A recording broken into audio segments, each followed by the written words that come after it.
अर्नव की दादी ने एक मंदिर में चांदनी को भजन गाते हुए सुना था। बस तब से ही वो उसे अपने घर की बहू बनाने के सपने देखने लगी। चांदनी थी भी अपने नाम की तरह ही सुदन। बात भी करती तो ऐसा लगता था जैसे किसी ने कानों में रस घोल दिया हो। सुदन हर काम में निपुण, बादाम जैसी बड़ी बड़ी आंखें, गुलाब की पखुंडियों जैसे मुलायम होंठ, दूध जैसा गोरा रंग। गाने का बहुत शौक था। दादी का पूरे गांव में डंका बजता था। नहीं नहीं, उनके डर की वजह से नहीं, बल्कि वो स्वभाव की इतनी अच्छी थी कि पूरा गांव उनका बहुत आदर सत्कार करता था। अर्नव के माँ बाप नहीं थे। उसका जो कुछ भी था बस उसकी दादी चंपा देवी थी, जिसने बहुत लाड़ से अर्नव को बड़ा किया था। पैसों की कोई कमी नहीं थी उनके पास। दोनों दादी पोते की जान बसती थी एक दूसरे में। जितनी चांदनी चंचल थी, अर्नव उतने ही गंभीर स्वभाव का था। वो पढ़ने के लिए विदेश गया। वहां उसकी मुलाकात सोफिया से हुई, जो कि वहीं की रहने वाली थी। बेहद खूबसूरत और साफ दिल की लड़की थी सोफिया, जो दिल में वही जुबान पर। विदेशी होने के बावजूद उसकी रुचि इंडिया के रीति रिवाजों में थी, और उसकी यही साफ गोई अर्नव के दिल पर चढ़ गई थी। प्यार का तो पता नहीं, पर वो सोफिया की तरफ अट्रैक्ट हो रहा था, जबकि सोफिया की तरफ से ऐसा कुछ नहीं था। वो बस उसे अपना दोस्त मानती थी, और ना ही कभी अर्नव ने अपनी फीलिंग उससे शेयर की। एक दिन उसने अपनी और अपने दोस्तों की फोटो अपने दोस्त को दिखाई, जिसमें सोफिया उसके साथ ही खड़ी थी। फिर क्या था, उसके दोस्त ने वही फोटो जाकर चंपा देवी को दिखा दी। अर्नव किसी गोरी मेम को ना ले आए, बस यही डर चंपा देवी के मन में बैठ गया। उन्हें समझ ही नहीं आया कि वो क्या करे। उसी दिन उनकी नजरें चांदनी पर पड़ी और उन्होंने अपनी बीमारी का बहाना करके तुरंत अर्नव को वापस बुला लिया, और साथ ही साथ अपनी अंतिम इच्छा भी उसके सामने रख दी कि वो उसकी और चांदनी की शादी होते देखना चाहती है। अर्नव बेचारा ना हाँ कर पाया और ना न कर पाया। आखिर अपनी दादी की इच्छा के सामने उसे झुकना ही पड़ा, क्योंकि उसकी दादी ने कैसे उसे यहाँ तक पहुँचाया ये तो वही जानता था, और अपनी दादी को वो खोना नहीं चाहता था। बस उसी क्षण उसने अपनी एक तरफा मोहब्बत का गला घोट दिया और चांदनी से शादी करने के लिए हाँ कर दी। चांदनी के पिता तो वैसे ही उसके लिए रिश्ता ढूंढ रहे थे, तो चंपा देवी के पोते का रिश्ता खुद घर चलकर उनके पास आया। तो और उन्हें क्या चाहिए, उन्होंने झट से हाँ कह दी। चांदनी से तो उन्होंने पहले ही कुछ पूछना जरूरी नहीं समझा, तो अब क्या पूछते। और फिर इतने बड़े घराने का रिश्ता था, तो ना करने का तो सवाल ही नहीं उठता। चांदनी ने भी इसे अपनी किस्मत का फैसला मानकर स्वीकार कर लिया। पर एक खुशी थी उसके मन में कि अब उसे भी कोई समझने वाला होगा, कोई होगा उसका अपना, जिसे वो बेझिझक अपने दिल की बात कह पाएगी। नखरे करेगी, जिद करेगी, रूठेगी, मनाएगी, अपनी हर इच्छा पूरी करेगी। हालांकि उसका मन था कि वो शादी से पहले अर्नव को देखे, पर किससे कहती। चलो शादी वाले दिन देख लूंगी, ये सोचकर फिर उसने अपना मन को समझा लिया। पर जल्दी ही उसके अरमानों पर पानी फिर गया। शादी वाले दिन वो इतने लंबे घूंघट में और अर्नव सेहरे में। चलो शादी भी हो गई, चांदनी की विदाई भी हो गई, और वो अपनी हवेली में भी पहुंच गई।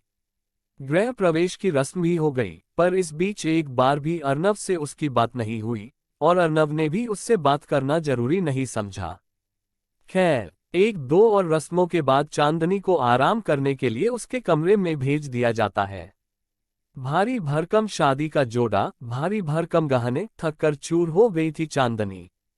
कमरे में जाकर वो अपना घूंघट ऊपर करके वो पहले तो पूरा कमरा देखती है। बाप रे, ये कमरा है इतना बड़ा तो हमारा पूरा घर होगा। वो हैरानी से चारों तरफ देखा, और फिर बिस्तर पर बैठ जाती है, या यूं कहे कि अर्नव का इंतजार करने लगती है। कितनी उतावली थी वो अर्नव को देखने के लिए, उससे बात करने के लिए। पता नहीं वो कैसे दिखते होंगे।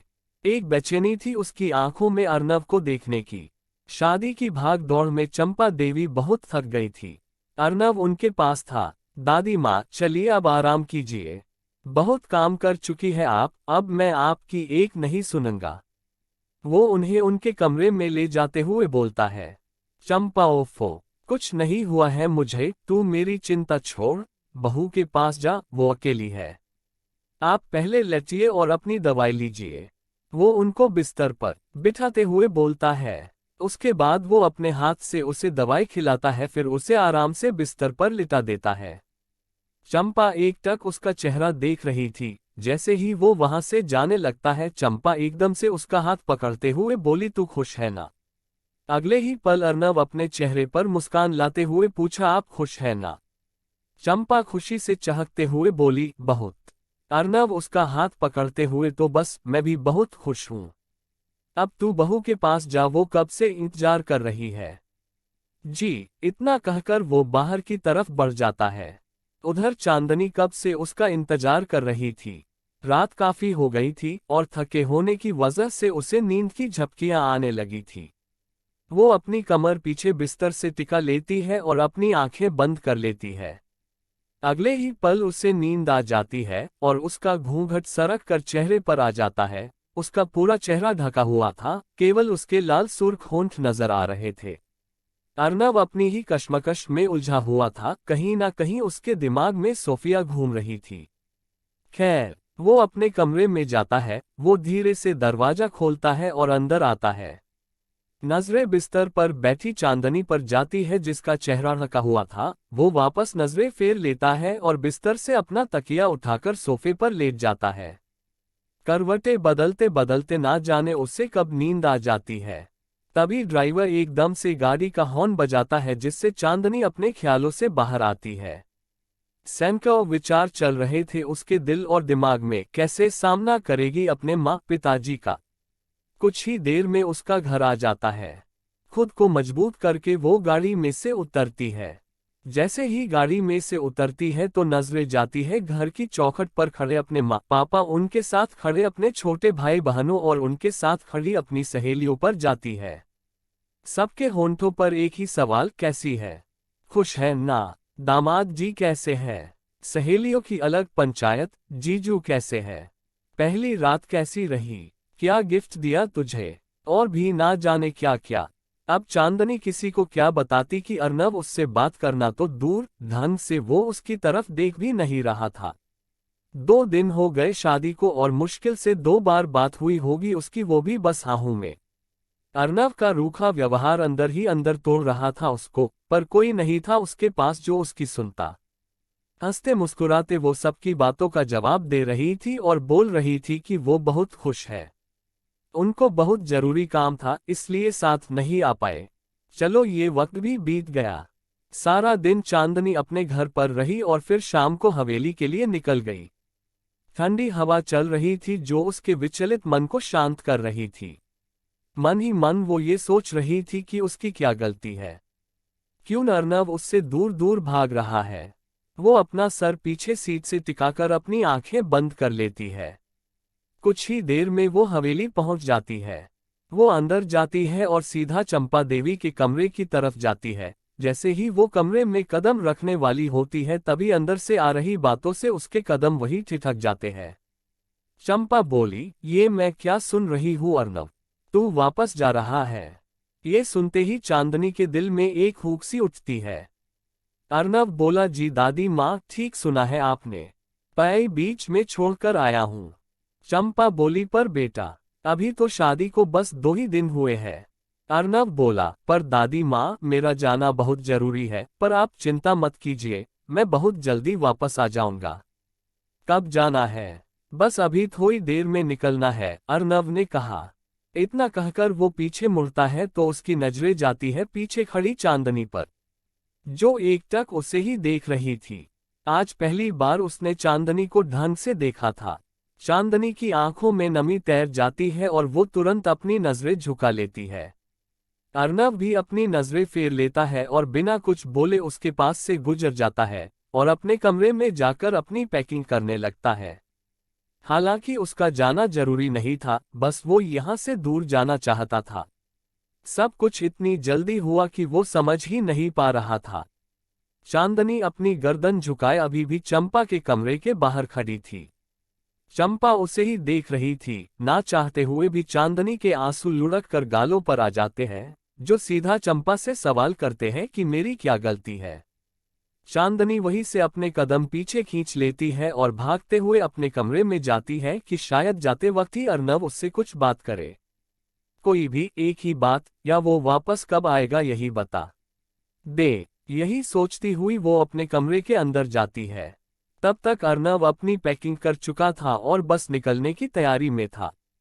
ठीक उसी वक्त चांदनी अंदर आती है। दोनों की नजरें मिलती है। कितना कुछ कहना चाहती थी चांदनी उससे, पूछना चाहती थी कि क्यों वो ऐसा कर रहा है, पर किस हक से। एक बेचैनी थी उसकी आंखों में जो साफ देखी जा सकती थी। अर्नव अपना बैग उठाता है और उसके पास से गुजर जाता है। चांदनी कसकर अपनी आंखें बंद कर लेती है। 2 कदम चलते ही अर्नव के कदम रुक जाते हैं। वो पीछे मुड़कर देखता है तो चांदनी की साड़ी का एक हिस्सा उसकी घड़ी में फंस गया है। चांदनी को भी एहसास होता है कि अर्नव के कदम रुक गए हैं। वो झट से पीछे मुड़कर देखती है। एक उम्मीद थी उसकी आंखों में कि शायद अर्नव रुक गया है, पर अगले ही पल उसकी उम्मीदों पर पानी फिर जाता है जब वो देखती है कि उसकी साड़ी का पल्लू अर्नव की घड़ी में फंस गया है और अर्नव उसे निकालने की कोशिश कर रहा है। एक बेचैनी थी उसके चेहरे पर, जैसे बस वो जाना चाहता हो। भांप लेती है। वो जल्दी जल्दी साड़ी को निकालने की कोशिश कर रहा था पर उससे हो नहीं रहा था। अगले ही पल चांदनी अपने कदम उसकी तरफ बढ़ाती है और उसके पास जाकर कहती है, लाए मैं कर दूं। उफ, कितनी मीठी आवाज थी चांदनी की। इतने ध्यान से तो पहली बार अर्नव ने उसकी आवाज सुनी थी। अगले ही पल वो अपने हाथ नीचे कर लेता है पर एक बार भी उसकी तरफ नहीं देखता। चांदनी बड़े आराम से अपनी साड़ी का पल्लू उसकी घड़ी में से निकाल देती है और आजाद कर देती है उसे। अर्नव एक क्षण भी वहां नहीं रुकता और लंबे लंबे कदम भरता हुआ घर से बाहर निकल जाता है और गाड़ी में बैठकर एयरपोर्ट के लिए निकल जाता है। चांदनी भागकर छत पर जाती है और तब तक गाड़ी को जाते हुए देखती है जब तक वो उसकी आंखों से ओझल ना हो गई हो। ना चाहते हुए भी उसकी आंखें छलक ही जाती है। अर्नव भी एयरपोर्ट की तरफ बढ़ रहा था, पर आंखों के सामने चांदनी की आंसू भरी आंखें घूम रही थी, जो उसको बेचैन कर रही थी। क्या करे क्या ना करे उसे समझ ही नहीं आ रहा था। कुछ ही देर में वो एयरपोर्ट पहुंच जाता है। उसकी फ्लाइट टेक ऑफ करती है और वो विदेश चला जाता है। चांदनी ठंड में काफी टाइम ऊपर छत पर ही बैठी रहती है। रो रोकर उसकी आंखें भी खाली हो गई थी। कुछ देर बाद वो थके कदमों से वापस अपने कमरे में आती है। वो कमरा जो तो कुछ समय पहले उससे अपना सा लग रहा था पर अब अर्नव के बिना काटने को दौड़ रहा था। भले ही अर्नव उससे बात नहीं करता था पर उसके सामने तो था। कम से कम सोफे पर सोता हुआ तो नजर आता था। कभी ना कभी वो चोरी से उसे देख ही लेती थी। कैसे बताती वो अर्नव को जब शादी के अगले दिन सुबह जब वो जागी थी तो अर्नव को सोफे पर सोता हुआ देखा था उसने। पहली बार देखा और वही मंत्र मुग्ध हो गई थी वो। किसी राजकुमार से कम नहीं लग रहा था अर्नव सोते हुए। वो तो उसे देखते ही अपना दिल दे बैठी थी और अब वही कमरा उसे अच्छा नहीं लग रहा था। वो अंदर कमरे में जाती है और एक कोने में बैठ जाती है और टेबल पर रखी अर्नव की तस्वीर को देखने लगती है। खैर, देखते ही देखते 4 महीने गुजर जाते हैं। चांदनी की आंखें इंतजार करते करते थक जाती है कि आज अर्नव वापस आएगा, आज वापस आएगा। फोन तो वो ना के बराबर ही करता था, करता भी था तो बस चंपा देवी से बात करता। चंपा देवी कहती कि ले बहू से बात कर ले, तो आने बहाने से वो फोन कट कर देता। कभी कभार चंपा देवी जबरदस्ती चांदनी के कान पर फोन लगा भी देती तो चांदनी की आवाज सुनने से पहले ही वो फोन कट कर देता, जैसे वो भाग रहा हो खुद से भी और चांदनी से भी। चंपा चांदनी से पूछती कि क्या हुआ, फोन क्यों रख दिया, तो चांदनी मुस्कुराते हुए बोल देती कि वो कह रहे हैं अभी बिजी है, बाद में बात करेंगे। पर चंपा देवी भी उम्र के हिसाब से बहुत समझदार थी। वो सब समझ रही थी। अब तो उन्हें लगने लगा था कि उन्होंने चांदनी की जिंदगी खराब कर दी। चांदनी थी जो दिन रात मुस्कुराते हुए उनकी सेवा करती रहती, कभी कोई शिकायत नहीं करती, पर उसका खिला खिला चेहरा अब पीला पड़ गया था। मुस्कान के पीछे जो उदासी थी वो अब नजर आने लगी थी। उसकी खाली आंखें चंपा से सवाल करती थी जिसका उसके पास भी कोई जवाब नहीं था। पर चांदनी के साथ उन्होंने गलत किया, इस बात को उन्होंने इस कदर अपने दिल से लगा लिया कि वो अब बीमार बीमार सी रहने लगी। यहाँ तक कि एक बार तो उन्होंने रो रो कर चांदनी से माफी भी मांगी। चांदनी को इतना प्यार तो अपने घर पर भी नहीं मिला था जितना चंपा देवी से मिला। वो उसे समझाती हुई बोलती है कि दादी, आप खुद को दोषी मत मानिए, इसमें आपकी कोई गलती नहीं है और मुझे आपसे कोई शिकायत नहीं है। चांदनी की बातों से भले ही चंपा देवी शांत हो गई, पर वो खुद को माफ नहीं कर पाए। ये गम उनको अंदर ही अंदर खाने लगा और धीरे धीरे उन्होंने बिस्तर पकड़ लिया। उन्होंने भी अर्नव से बात करना बहुत कम कर दिया। वो फोन भी करता तो वो भी बहाने से कट कर देती या कह देती कि मैं बिजी हूं, पर अपनी बीमारी के बारे में नहीं बताया था उन्होंने उससे। अर्नव उनके इस बर्ताव पर हैरान था कि दादी को हुआ क्या है। इस बीच एक और बात हुई और वो ये थी कि पहले तो चंपा जबरदस्ती अर्नव की बात चांदनी से करवा देती और नहीं तो अपनी बातों में चांदनी का जिक्र छेड़ देती। आज चांदनी ने ये बनाया, आज हम वहां गए, चांदनी ऐसी है, चांदनी वैसी है, जिससे ना चाहते हुए भी अर्नव चांदनी के साथ जुड़ने लगा। अब तो उसे भी आदत हो गई थी चांदनी के बारे में सुनने की। पर कुछ दिनों से चंपा ने बिल्कुल ही चांदनी का जिक्र करना छोड़ दिया, ऐसे जैसे वो घर में है ही नहीं। अब अर्नव भी परेशान हुआ तो क्या हुआ, दादी चांदनी की बात क्यों नहीं कर रही है, अब पूछे तो कैसे पूछे। कुछ अधूरा सा लगता था उसको। फिर एक दिन जब उससे रहा नहीं गया तो वो बात करते हुए बहाने से पूछता है, घर में बाकी सब कैसे है दादी। चंपा उसी वक्त समझ जाती है कि ये चांदनी के बारे में पूछ रहा है और वो ये भी समझ जाती है कि इसे कैसे लाइन पर लाना है। वो उसकी बात का जवाब नहीं देती और फोन कट कर देती है। अर्नव हैरान परेशान सा रह जाता है। भले ही वो चांदनी से दूर चला आया हो, पर कभी ना कभी आने बहाने से चांदनी की आंसू भरी आंखें उसे याद आ ही जाती थी, जो उससे सैकड़ों सवाल करती थी। एक लगाव महसूस होने लगा था उससे चांदनी से, जिसे वो समझ नहीं पा रहा था। एक रात सब दोस्त पार्टी कर रहे थे, सोफिया भी वही थी और सबने ड्रिंक भी की हुई थी। अर्नव ने सबको बोल दिया कि वो नहीं पीता, पर किसी दोस्त ने कोल्ड ड्रिंक में मिलाकर उसे पिला दी थी। पहली बार पीने की वजह से उसे काफी नशा चढ़ गया था। उधर सोफिया ने भी हद से ज्यादा पी हुई थी। वो लोग एक गेम खेलते हैं कि जो जिसे पसंद करता है उसे अपने दिल की बात बोलेगा। बारी बारी से सब अपने अपने दिल की बात बोलते हैं। जब सोफिया की बारी आती है तो वो बोलती है, मुझे कैसे पता चलेगा कि मैं सबसे ज्यादा किसे पसंद करती हूँ। उसकी फ्रेंड बोली, सिपनल, अपनी आंखें बंद कर और जिसका चेहरा सबसे पहले नजर आए तो बस वही है। सोफिया बोली, really? Okay, I will try. ये कहते हुए वो अपनी आंखें बंद करती है और अगले ही पल अपनी आंखें खोलते हुए अर्नव का नाम लिया। ये सुनकर अर्नव हैरान रह जाता है। सोफिया एक एक कदम उसके पास जाती हुई बोली, आई डोंट नो ये कब हुआ, but I really like you. सब लोग हूटिंग करने लगते हैं। Come on Arnav, come on. वहीं अर्नव उसकी बात पर सन हो जाता है। उसे तो समझ ही नहीं आता कि वो कैसे रिएक्ट करे। What happened? क्या तुम भी मुझे पसंद करते हो? सोफिया बोली। किसी टाइम पर अर्नव सुनने के लिए बेचैन रहता था, पर आज उसे ये सब सुनकर भी अच्छा नहीं लग रहा था। अगले ही पल वो अपनी आंखें बंद करता है तो चांदनी का चेहरा उसकी आंखों में घूम जाता है। चांदनी, वो एकदम से बोलता है। चांदनी का नाम लेते ही उसका दिल तेजी से धड़क उठता है। आज उसे अट्रैक्शन और प्यार में फर्क समझ आ गया था। उसे समझ आ गया था कि प्यार तो वो है जो चांदनी कर रही है, बिना गलती के सजा भुगत रही है, बिना उम्मीद के इंतजार कर रही है। चांदनी, सोफिया एकदम से बोलती है, ये चांदनी कौन? चांदनी, माय ब्यूटीफुल वाइफ। उसके मुंह से खुद ब खुद निकलता है, ओह तो तुम मैरिड हो, ओह माय बैड लक। ये कहती हुई वो वापस अपनी जगह पर चली जाती है। मतलब अगर वो अर्नव को पसंद करती थी तो उसे अर्नव को खोने का जरा तो दुख होना चाहिए, पर उसके चेहरे पर तो एक शिकन तक नहीं आई थी।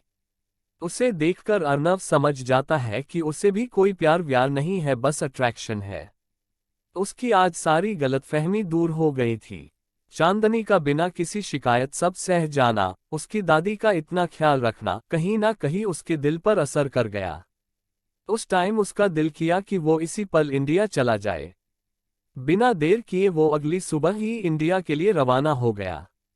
अपने आने के बारे में उसने किसी को नहीं बताया। अर्नव जब इंडिया आ रहा था, इस बीच चंपा की तबीयत काफी खराब हो गई थी, पर चांदनी ने उनकी सेवा में दिन रात एक कर दिया। पर चंपा देवी को ठीक करके ही दम लिया। रात का वक्त, चंपा अपने कमरे में थी और चांदनी उनके पास बैठी उन्हें सूप पिला रही थी। बस बेटा, अब तू भी आराम कर। देख कितनी थकी थकी सी लग रही है। अब जाकर सो जा, मेरी चिंता मत कर, मैं बिल्कुल ठीक हूँ। वो जबरदस्ती उसे उसके कमरे में भेज देती है। चांदनी कमरे में जाती है। सच में उसे बहुत थकान हो रही थी। खैर, वो नहाकर आती है और फिर सीधा बिस्तर पर बैठ जाती है। गुलाबी कलर का सूट, बाल खुले हुए और उनमें चमकता सिंदूर। बस इस सादगी में भी वो बहुत प्यारी लग रही थी। आज अंदर ही अंदर उसे एक खुशी सी महसूस हो रही थी, जिसे वो समझ नहीं पा रही थी। अर्नव की याद भी आज उसे बहुत सता रही थी। वो टेबल पर रखी उसकी तस्वीर उठाती है और कब वापस आओगे तुम? कम से कम मेरी गलती तो बताओ। तुमसे प्यार ना हुआ होता तो कभी बात नहीं करती तुमसे, इसी चीज का फायदा उठाते हो ना तुम। ये कहती हुई वो उस तस्वीर को अपने सीने से लगा लेती है और पीछे दीवार से अपना सर टिकाकर अपनी आंखें बंद कर लेती है। कुछ ही देर में उसे नींद आ जाती है। रात गहरा जाती है और देर रात को अर्नव घर आता है। नौकर जल्दी से दरवाजा खोलता है। अरे साहब जी, आप बिना बताए, वो बहुत ज्यादा खुश होते हुए बोलता है। अर्नव एकदम से उसे चुप करवाते हुए, चुप चुप, सबको उठाना नहीं है। नौकर उसका सामान अंदर रखते हुए, आपके लिए खाना लाओ साहब जी। अर्नव को तो बस चांदनी के पास जाने की जल्दी थी। भूख होते हुए भी वो खाने के लिए मना कर देता है। नहीं, बस पानी दे दो।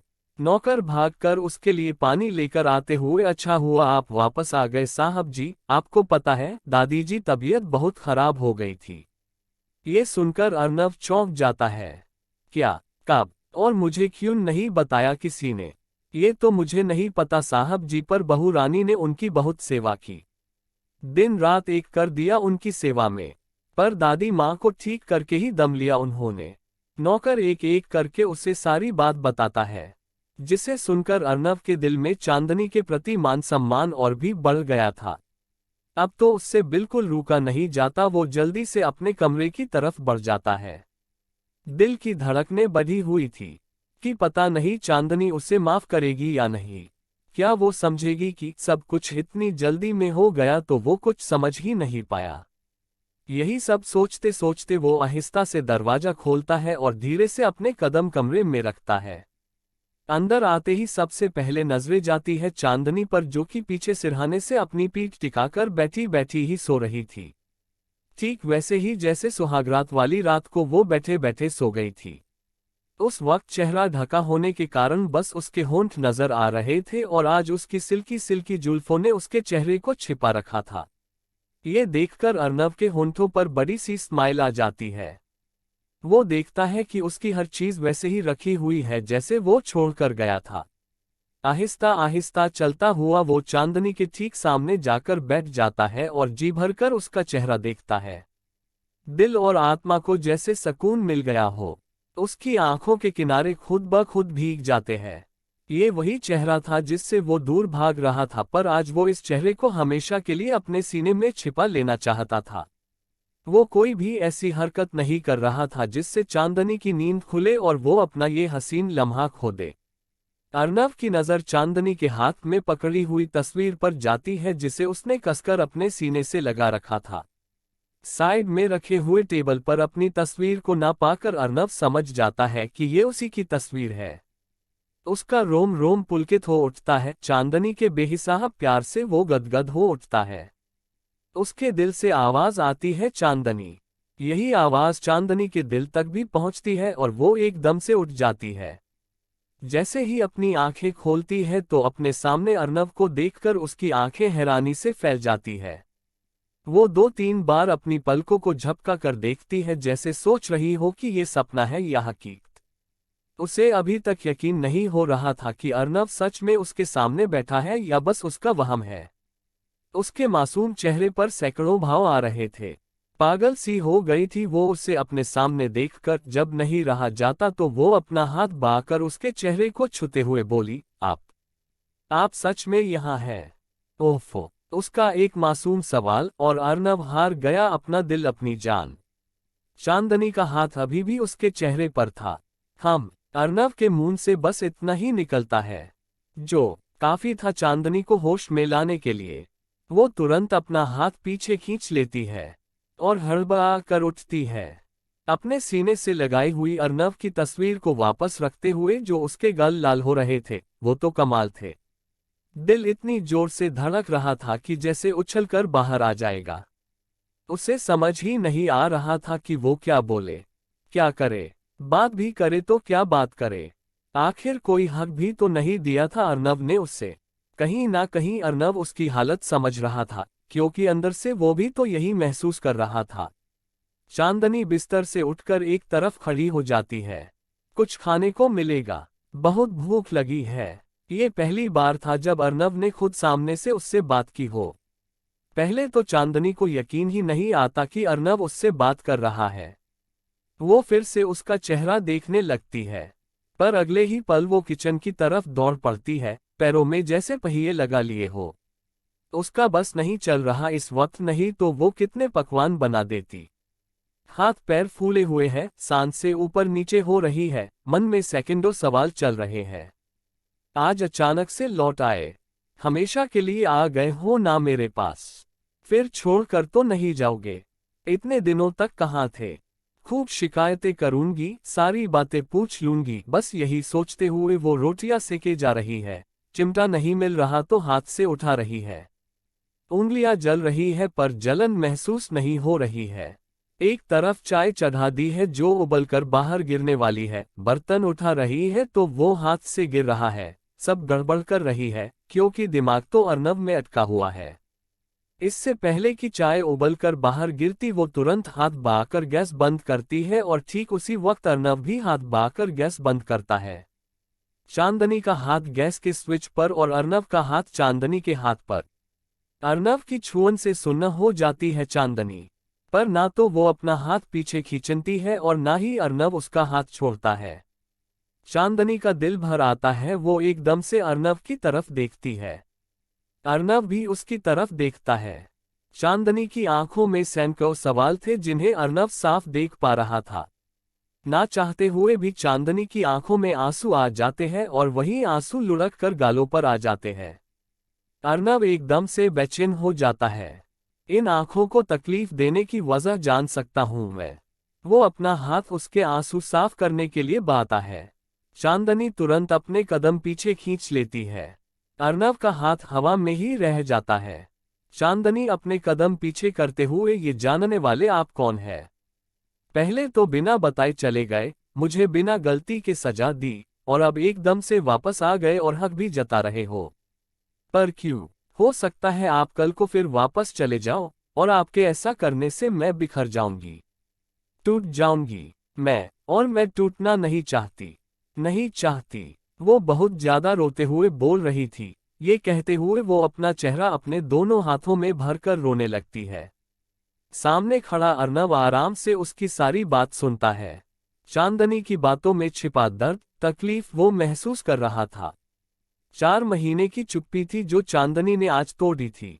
वो बस लगातार रोए जा रही थी। अर्नव के कदम उसकी तरफ बढ़ जाते हैं। अगले ही पल वो चांदनी के बेहद करीब था। वो चांदनी के हाथ उसके चेहरे से हटाता है। उसका पूरा चेहरा रो रो कर लाल हो गया था। वो अपनी गर्दन झुका कर खड़ी थी। अर्नव अपने हाथ से उसकी चिन पकड़कर उसका चेहरा ऊपर करता है, पर चांदनी अपनी नजरें नहीं उठाती। अर्नव, एक बार मेरी तरफ देखो तो सही प्लीज। अर्नव की आवाज में भी कम तकलीफ नहीं थी। चांदनी अपनी आंसू भरी नजरों से उसकी तरफ देखती है। अर्नव उसके दोनों हाथ अपने हाथों में लेकर, मानता हूं तुम्हारा गुनहगार हूं और तुम जो सजा दोगी मुझे मंजूर है, पर उससे पहले एक बार मेरी बात सुन लो। सुन लो कि क्यों मैं तुमसे भाग रहा था, या यूं कहे कि खुद से भाग रहा था। पहले तो एकदम से हमारी शादी हो गई, मुझे कुछ समझ ही नहीं आया। मैं तो शादी के लिए तैयार भी नहीं था, बस दादी की खुशी के लिए। मम्मी पापा के बाद वही मेरा सब कुछ है और मैं उन्हें मना नहीं कर पाया। और दूसरी वजह थी सोफिया। अर्नव के मुंह से किसी लड़की का नाम सुनकर चांदनी के दिल में एक टीस सी उठती है। अर्नव आगे बोलते हुए, सोफिया मेरी दोस्त है, पर एक वक्त था जब मुझे लगने लगा था कि मैं उससे लेकर कुछ फील करता हूँ, पर इससे पहले कि मैं कुछ समझ पाता दादी ने मेरी शादी करवा दी। अब दिल और दिमाग में जंग छिड़ गई थी कि अगर पसंद सोफिया को करता हूं तो तुम्हारे साथ जिंदगी की शुरुआत कैसे करूं। तुम्हें देखता हूं तो तुम्हारे लिए भी बुरा लगता कि तुम्हारा क्या कसूर है। बहुत ज्यादा उलझ गया था तो यहां से चला गया, कुछ खत्म करने, कुछ नया शुरू करने। 4 महीने बीत गए, पर इन 4 महीनों में एक दिन भी ऐसा नहीं गया जब तुम्हारी याद ना आई हो। मुझे पता ही नहीं चला कि कब सोफिया मुझसे दूर होती गई और तुम मुझसे जुड़ती गई। और फिर जब सोफिया ने कहा कि वो मुझे पसंद करती है तो उस वक्त मुझे खुशी नहीं हुई। सिर्फ तुम्हारा चेहरा नजर आया, उलझन के बादल उसी पल छट गए। मुझे समझ आ गया कि वो तो सिर्फ मेरा अट्रैक्शन था, प्यार तो वो है जो तुम कर रही हो। मीलों दूर होकर भी मेरे रोम रोम में बस गई हो। अब तो तुम्हारे बिना जीने की कल्पना भी नहीं कर सकता। पता नहीं तुम्हें मेरी बातों पर यकीन हो भी रहा है या नहीं, और नहीं भी हो रहा तो कोई बात नहीं। मेरे लिए पूरी दुनिया में मेरी दादी से बढ़कर और कुछ नहीं है। मैं उनकी कसम खाकर कहता हूँ, ये अर्नव सिर्फ तुम्हारा है, सिर्फ तुम्हारा। बहुत इंतजार किया है ना तुमने मेरा, तो मैं भी तुम्हारा इंतजार करने के लिए तैयार हूँ। तुम्हें जब मुझ पर, मेरे प्यार पर यकीन हो तो तब मुझे दिल से स्वीकार करना, तब तक मैं इंतजार करूंगा तुम्हारा। ये कहकर वो वहां से जाने लगता है। चांदनी एकदम से उसका हाथ पकड़ लेती है। अर्नव हैरानी से उसकी तरफ देखता है। चांदनी उसकी आंखों में आंखें डालकर, बहुत इंतजार किया है आपका, अब और नहीं कर सकती, ये कहती हुई वो उसके सीने से लग जाती है। अगले ही पल अर्नव उसे अपने आगोश में समा लेता है। दोनों की आंखें नम थी। दोनों के बेचैन दिल को राहत मिल गई थी। सारे गिले शिकवे आंसुओं के रास्ते बह गए थे। खाना ठंडा हो गया था, पर ठंडे पड़े रिश्ते में गर्माहट आ गई थी। अर्नव चांदनी का चेहरा अपने हाथों में भरकर अपने होंठ उसके माथे पर रखते हुए कहता है, आई एम सॉरी। आज चांदनी ने अपने हिस्से की सारी खुशियां पाली थी। आप चलिए, मैं आपके लिए खाना लेकर आती हूँ। ये कहती हुई वो खाना गरम करने लगती है। दोनों साथ में खाना खाते हैं। दोनों की कभी ना खत्म होने वाली बातें शुरू हो गई थी। दोनों एक दूसरे को जितना समझते जा रहे थे उतना ही एक दूसरे के प्यार में डूबते जा रहे थे। बातें करते करते कब दोनों नींद के आगोश में चले जाते हैं, दोनों को पता नहीं चलता। अगली सुबह चांदनी की मीठी आवाज से दिन की शुरुआत होती है। उसकी आवाज पूरी हवेली में गूंज रही थी, जो काफी थी अर्नव को नींद से जगाने के लिए। चांदनी अपनी मीठी आवाज में भजन गा रही थी। शादी के बाद आज पहली बार उसने कुछ गाया था। उसका भजन सुनकर चंपा देवी भी बाहर आती है और चांदनी को देखकर खुशी और गम के मिले जुले भाव उनके चेहरे पर आ जाते हैं। लाल साड़ी, नई नवेली दुल्हन की तरह वो सजी हुई। सबसे ज्यादा तो उसके चेहरे की चमक, रौनक, खुशी, सब कुछ लौट आया था। चंपा को अभी तक कुछ नहीं पता था। चंपा उसके पास जाती है और प्यार से उसका माथा चूमते हुए कहती है, ऐसे ही खुश रहा कर मेरी बच्ची। ठीक उसी वक्त अर्नव अपने कमरे से बाहर आता है। उसे देखकर चांदनी शर्मा कर अपनी पलकें झुका लेती है। चंपा झट से पीछे मुड़कर देखती है तो अर्नव को वहां देखकर उनकी खुशी की कोई सीमा नहीं रहती। अब उन्हें चांदनी की खुशी का राज पता चल गया था। अर्नव चंपा से भी माफी मांगता है और उनसे वादा करता है कि वो हमेशा चांदनी की खुशियों का ख्याल रखेगा। चंपा दोनों को खूब प्यार और आशीर्वाद देती है। एक बार फिर जश्न होता है। हवेली को सजाया जाता है, पूरे गांव को खाने पर बुलाया जाता है। एक बार फिर चांदनी दुल्हन की तरह सजती है। फर्क सिर्फ इतना था कि इस बार सब उसकी खुशी के मुताबिक हो रहा था। एक बार फिर वो अपनी बढ़ी हुई धड़कनों के साथ अर्नव का इंतजार कर रही थी। ठीक उसी वक्त अर्नव कमरे में आता है। दोनों की नजरें मिलती है। चांदनी शर्मा कर नजरें झुका लेती है। उसकी इस अदा पर अर्नव एक बार फिर अपना दिल हार जाता है। वो झट से अपनी दोनों बाहें खोल देता है और चांदनी भागकर उसमें समा जाती है। दोनों कसकर एक दूसरे को अपने आगोश में समा लेते हैं और डूब जाते हैं अपने बेहिसाब प्यार की बारिश में। दो जिस्मों के साथ साथ दोनों की आत्माएं भी एक हो गई थी। अगले दिन चांदनी अर्नव के साथ अपने घर जा रही थी। इस वक्त वो आईने के सामने बैठकर रेडी हो रही थी। पीछे से अर्नव उसे अपनी बाहों में भरता है और अपनी चिन उसके कंधे पर टिकाते हुए बहुत खूबसूरत लग रही हो। एक मिनट, दादी ने कहा था कि तुम्हें कोई तोहफा देना है, पर मैं तो तुम्हारे लिए कुछ लाया ही नहीं। चांदनी अपने हाथों में कंगन पहनते हुए बोली, तो आप अब दे दीजिए। अच्छा जी, तो बताओ क्या चाहिए मेरी सरकार को। चांदनी खड़ी होती है और उसके सामने जाकर, अर्नव वादा। कैसा वादा? चांदनी, वादा कीजिए कि अगर हमारी बेटी होगी और वो कुछ बनना चाहेगी कि तो आप उसे रोकेंगे नहीं। बात बहुत गहरी थी जो चांदनी ने बहुत सरलता से कह दी थी। अर्नव उसके हाथ पर अपना हाथ रखते हुए वादा। पर वो ये समझ गया था कि जरूर चांदनी के सपनों की बलि चढ़ाई गई है। उसके बाद वो दोनों चांदनी के घर चले जाते हैं।